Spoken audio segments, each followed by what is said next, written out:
Ala bi dzikrillah tatma'innul qulub. Ketahuilah bahwa mengingat Allah itu menenteramkan jiwa kita. Meskipun demikian, saudara, banyak zikir yang kita lakukan. Ada asmaul husna, ada istighfar. Zikir kepada Allah itu bukan hanya sekadar ibadah, tapi mampu menggempang seluruh kepada Allah. Inilah alhamdulillahil ardi azab. Aku ingin tumpahkan seluruh azab ini kepada manusia. Manusia tidak lagi sopan.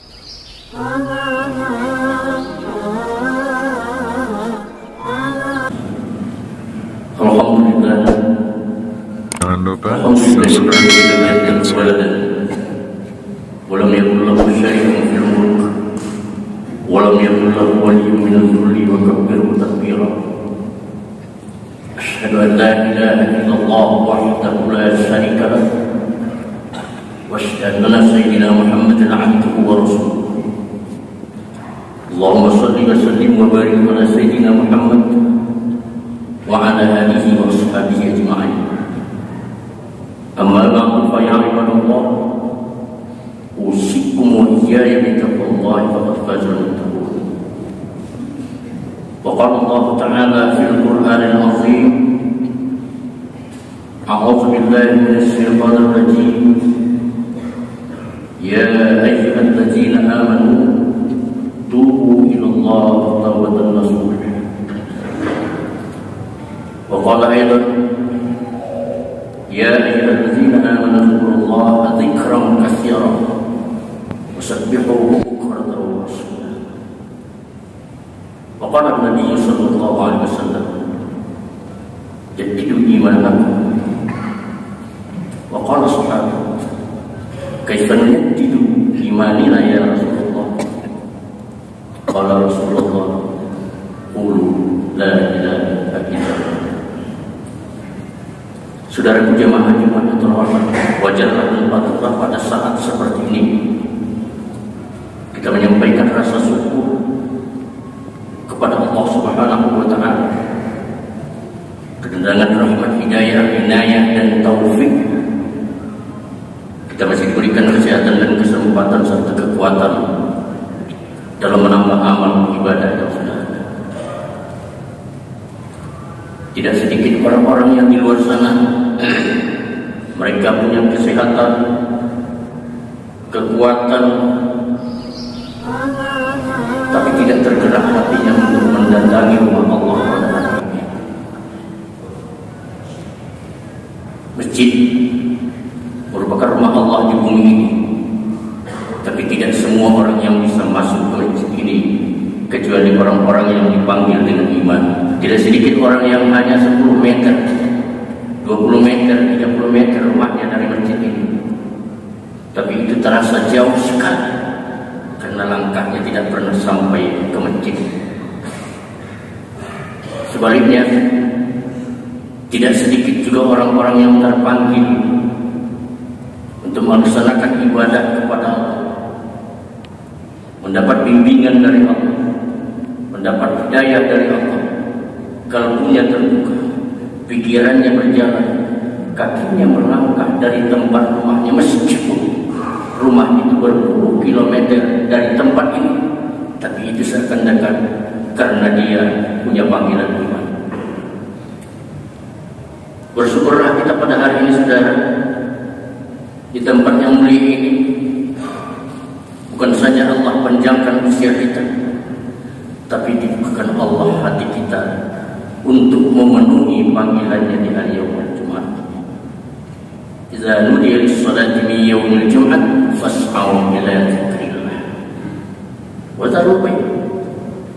Kalau kalian sudah dipanggil, hai orang-orang yang beriman, untuk menunaikan salat Jumat, kalian bergegaslah, tinggalkan seluruh aktivitas yang ada. Bersyukurlah kita hari ini, saudara, bahwa kita diberikan Allah hidayah, inayah dan taufik untuk melaksanakan seruan. Semoga Jumat ini merupakan pintu gerbang bagi kita untuk menambah perbendaharaan amal ibadah kita kepada Allah, sekaligus untuk memperkokoh ibadah tauhid kita kepada Allah, agar dia diharapkan menjadi benteng yang kuat bagi seorang mukmin untuk menempuh hari-hari esoknya yang belum tahu bagaimana kapasitas.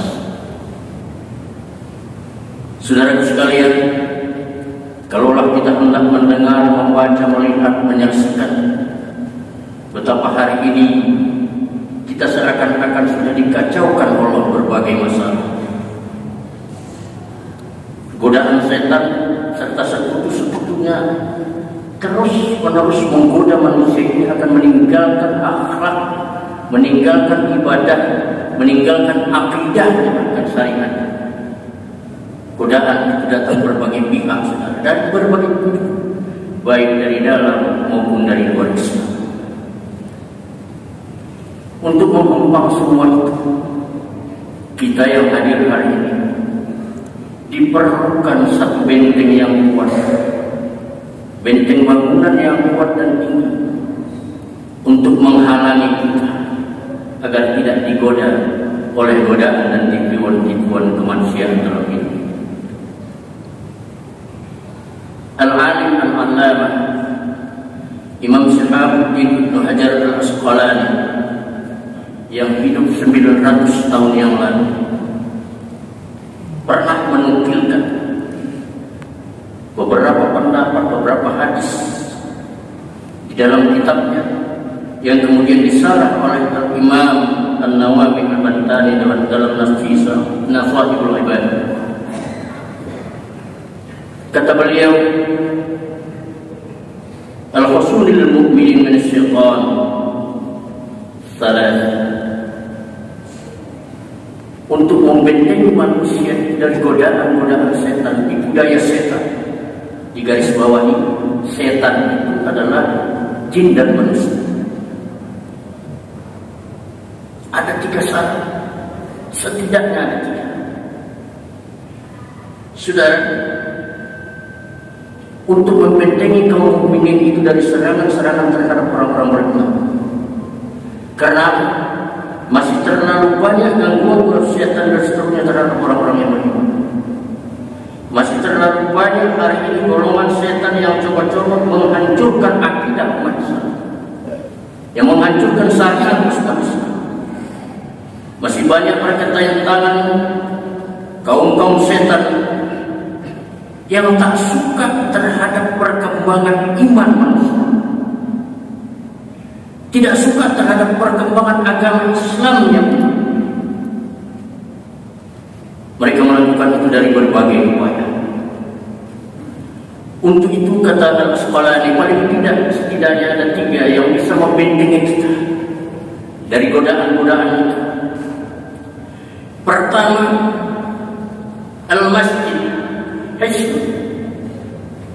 Masjid merupakan benteng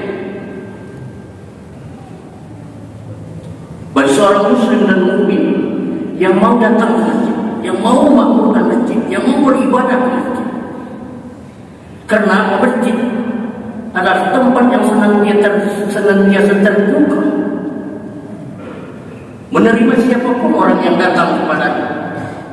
Karena masjid adalah baitum min buyutillah. Kata Rasul, inna buyutillahi fil ardi al-masajid. Rumah Allah yang ada di permukaan bumi ini adalah masjid. Kita mengakui, saudara, tapi tidak mempelesetkannya. Banyak orang hari ini mempelesetkan bahwa Allah itu bertempat segala macam. Tapi kita meyakini Allah itu memantau kita di dalam masjid, mengintai kita di dalam masjid, melihat kita di dalam masjid. Kun ma'allah tarallah ma'aka. Senantiasalah bersama Allah, maka Allah akan senantiasa membimbing dan memelihara.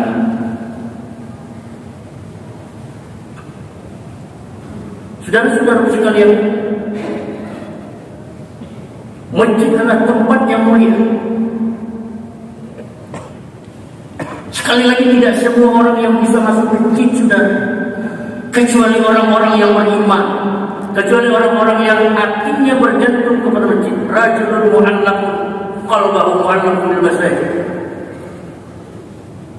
Alhamdulillah kita ini adalah orang yang terpanggil, bukan dipanggil,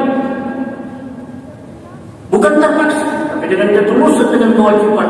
Kita sadar bahwa ini kewajiban kita yang akan kita persembahkan kepada Allah Subhanahu wa Ta'ala. Di mana? Di masjid. Tidak sedikit orang-orang yang hari ini berupaya untuk menghancurkan masjid, sudah. Seperti apa yang pernah dilakukan oleh Hulagu pada masa itu. Dihancurkan ratusan masjid, sudah. Dihancurkan ratusan musala. Dihancurkan beberapa banyak madrasah. Agar apa? Orang tidak lagi beribadah kepada Allah Subhanahu wa Ta'ala. Kondisi-kondisi itu agaknya akan bolehlah kita sebut seakan-akan ada perasaan itu dalam hati kita, bahwa hari ini tidak sedikit orang yang berupaya untuk menghancurkan masjid, berupaya untuk merenggangkan jamaah umat dari masjid. Berbagai upaya. Betapa banyak orang-orang yang non-muslim hanya karena azan, dia katakan dia terganggu untuk ibadah, dia terganggu untuk tidur. Malah dia katakan bahwa masjid merupakan salah satu sarana umat Islam yang mengganggu umat lain. Na'udzubillah subhanahu. Saudara, hati kita tergantung kepada masjid. Apapun yang terjadi, saudara, masjid adalah benteng kita.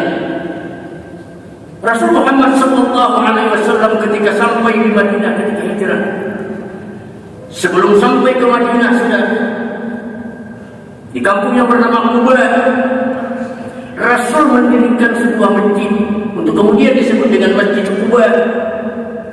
Rasul memberikan penghargaan terhadap Masjid Quba ini. Kata Rasul, siapa saja yang keluar dari rumahnya, dari pondoknya, dari hotelnya, datang ke Masjid Quba untuk beribadah kepada Allah Subhanahu wa Ta'ala, asyhidu bi annahum mu'minin, saksikanlah bahwa orang itu adalah seorang mukmin.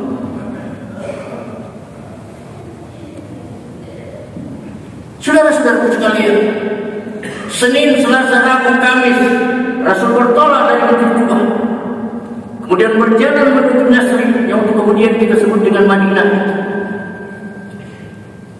Di tengah perjalanan hari Jumat itu turun perintah untuk melaksanakan sholat Jumat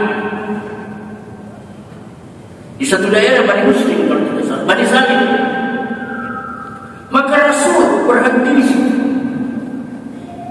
melakukan sholat Jumat yang pertama di Madinah. Kemudian Rasul membangun masjid di situ, saudara, yang kita kenal dengan Masjid Al-Jum'ah. Tidak hanya itu saja, kemudian Rasul Muhammad SAW berangkat menuju Yasrib, kira-kira beberapa kilometer saja dari situ, mendirikan sebuah masjid yang bernama Masjid Nabawi Al-Munawwarah.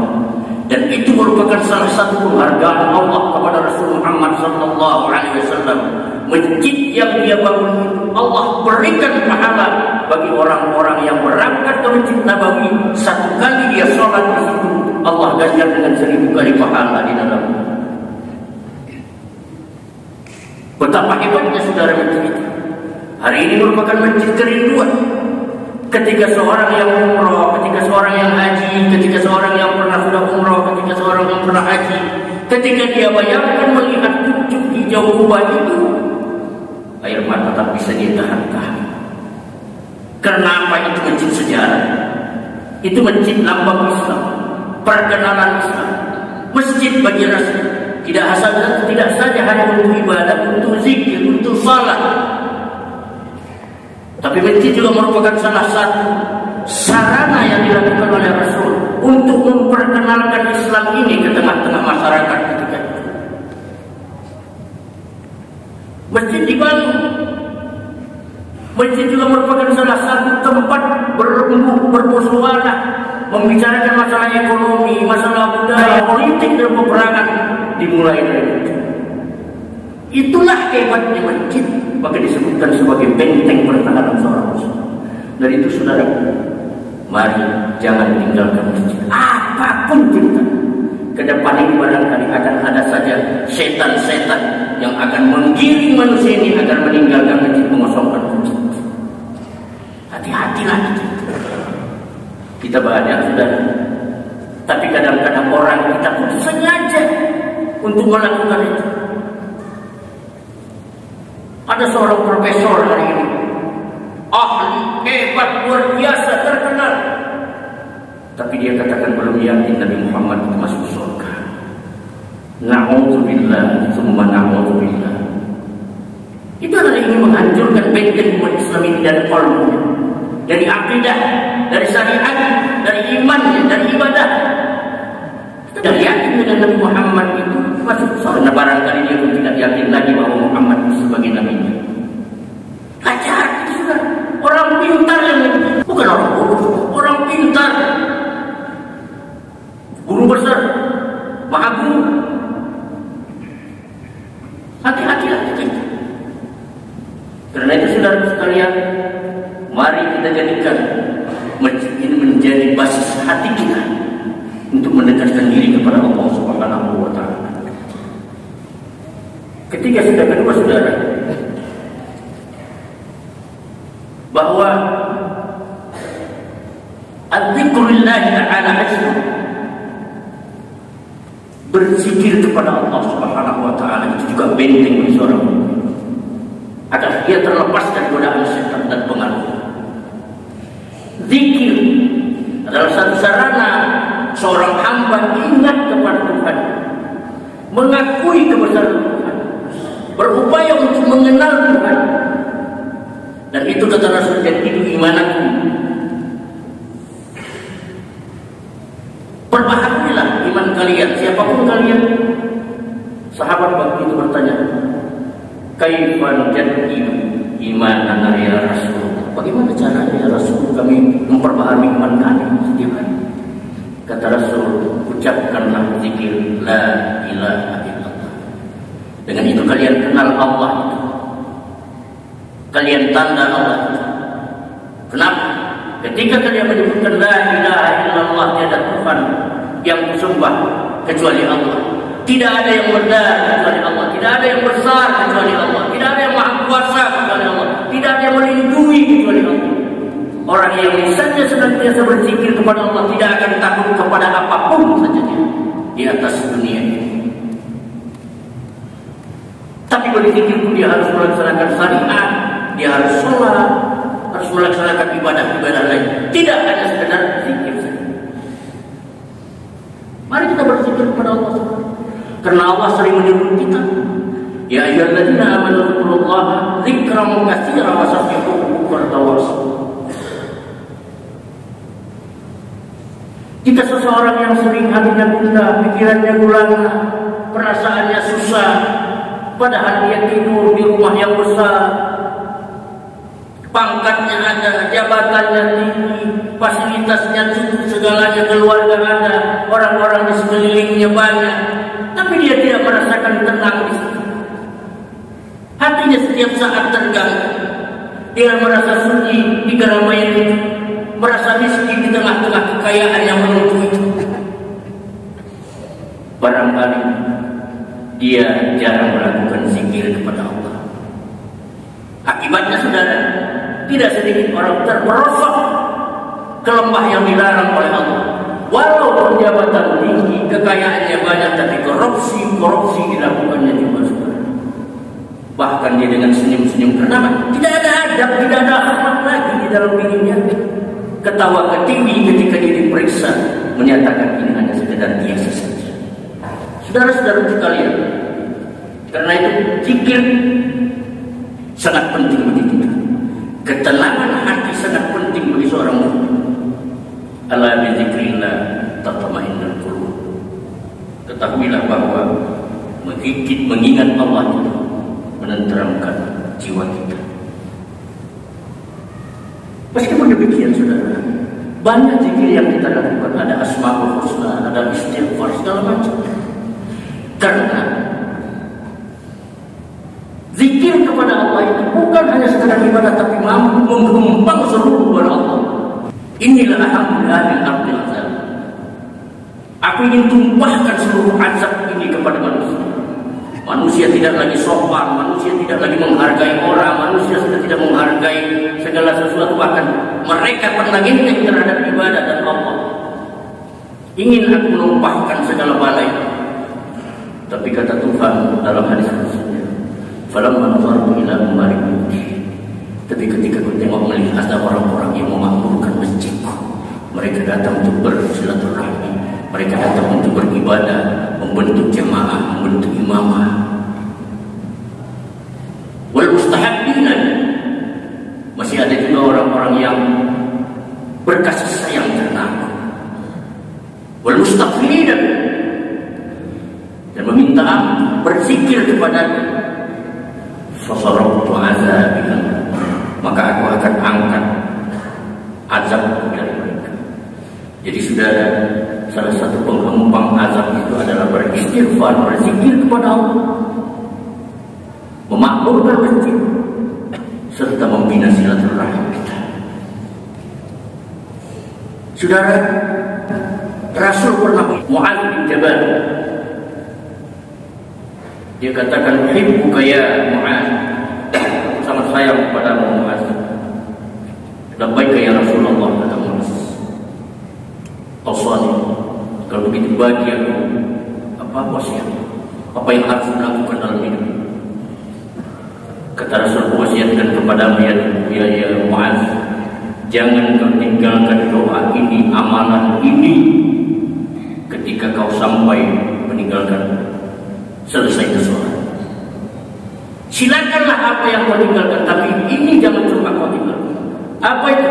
"Allahumma a'inni ala dzikrika wa syukrika wa husni ibadatik." Ya Allah, tolonglah aku agar aku dapat menjadi orang yang senantiasa ingat dan berzikir kepadamu. Tolonglah aku agar menjadi orang yang senantiasa bersyukur akan nikmat-nikmat. Tolonglah aku ya Allah agar aku bisa memperbaiki ibadahku dengan baik. Subhanallah, walhamdulillah, wala ilaha illallah, wallahu akbar, wala haula wala quwwata illa billah. Itu zikir yang pendek, saudara. Tapi mari kita bertanya kepada diri kita, mulai dari tadi pagi sampai sore ini, sampai siang ini, sudah berapa banyakkah kita berzikir bagi Allah Subhanahu wa taala?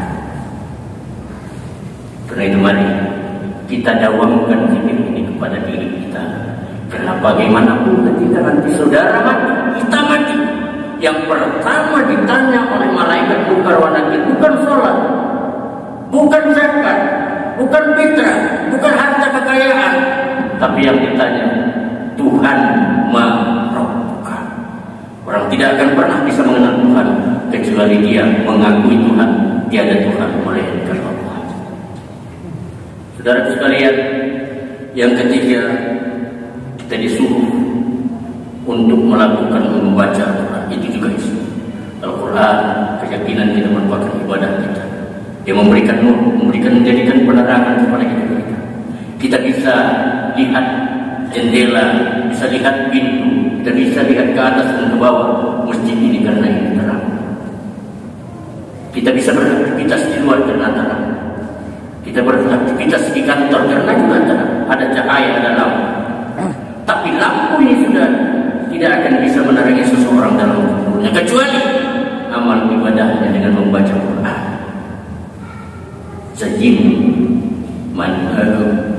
Zajinu aswatakum bi sautil Quran, bi qiraatil Quran. Hiasi suara kalian, hiasi diri kalian, hiasi rumah kalian dengan membaca Quran. Karena hanya saja itulah yang akan menjadi warisan yang mensyafaati kita, memberikan penerangan kepada kita. Bagaimana jabatannya tinggi, saudara, presiden tertinggi, menteri tertinggi, pejabat-pejabat lain tertinggi, masyarakat tertinggi, kalau dia tidak punya ibadah kepada Allah, jangan harap dia akan mendapatkan penerangan di alam bangsa sana. Karena itu salah satunya adalah Al-Quran menjadi benteng kita. Qiraatul Quran. Barakallahu lakum fil Qur'an wa nafa'ani wa iyyakum bima fihi min al-khayri wal hakim wa taqabbal minni wa minkum innaka antal rahim. Allahumma shalli wa sallim wa barik wa akrim wa tafaddal wa barik li jalika wa tabarik ala jahli ibadik wa ashraf wa barik ashari rabbi wal alam wa ibadik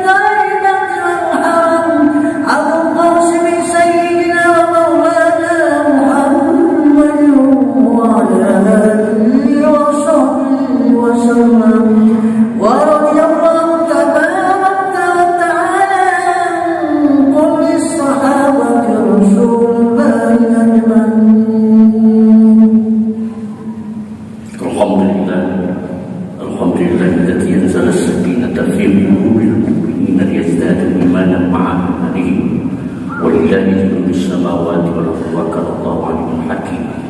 أشهد أن لا إله إلا الله وحده لا شريك له وأشهد أن محمدا عبده ورسوله. اللهم صل وسلم وبارك على سيدنا محمد وعلى آله وصحبه أجمعين. أما بعد فيا عباد الله أوصيكم وإياي بتقوى الله فقد فاز المتقون. ألا ومن يتق الله يجعل له مخرجا ويرزقه من حيث لا يحتسب. وأكثروا من الصلاة والسلام على رسول الله صلى الله عليه وسلم. فقد قال الله تعالى في القرآن العظيم: إن الله وملائكته يصلون على النبي يا أيها الذين آمنوا صلوا عليه وسلموا تسليما. اللهم صل على محمد وعلى آل محمد كما صليت وسلمت وباركت على إبراهيم وعلى آل إبراهيم في العالمين إنك حميد مجيد. وارض اللهم عن الخلفاء الراشدين أبي بكر وعمر وعثمان وعلي وبقية الصحابة وقرابة وذرية وأمة أجمعين. اللهم اغفر للمسلمين والمسلمات الأحياء منهم والأموات إنك سميع قريب مجيب الدعوات ويا قاضي الحاجة. اللهم بارك وارحم من بنى والنازل لهذا المسجد المصون برحمتك يا أرحم الراحمين. سلمنا من آفات الدنيا والآخرة وفتنتهما إنك على كل شيء قدير. ربنا آتنا في الدنيا حسنة وفي الآخرة حسنة وقنا عذاب النار. عباد الله إن الله يأمر بالعدل والإحسان وإيتاء ذي القربى وينهى عن الفحشاء والمنكر والبغي يعظكم لعلكم تذكرون. واذكروا الله العظيم يذكركم واسألوا من فضله يعطيكم ولذكر الله أكبر. Jangan lupa subscribe, like, and share.